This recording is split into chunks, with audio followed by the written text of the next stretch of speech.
கடலூர் மாவட்டம் வடலூர் அருகே மேட்டுக்குப்பம் பிரம்மமுகி தில்லை காளியம்மன் ஆலயத்தில் வைகாசி மாத அமாவாசையையொட்டி ஊஞ்சல் உற்சவம் நடைபெற்றது. பிரம்மமுகி தில்லை காளியம்மனுக்கு சிறப்பு அபிஷேகம் செய்யப்பட்டு தீபாராதனை காண்பிக்கப்பட்டது. தொடர்ந்து பம்பை இசை முழங்க காளி நடனம் நடைபெற்றது.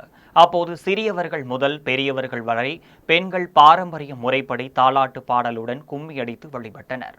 தொடர்ந்து இரவு 12 மணியளவில் கோவில் வளாகத்தில் உள்ள 72 அடி உயர தில்லை காளியம்மன் சிலைக்கு மகா தீபாராதனை காட்டப்பட்டது. இதில் பல்வேறு பகுதிகளைச் சேர்ந்த பக்தர்கள் கலந்து கொண்டு சாமி தரிசனம் செய்தனர்.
Ayana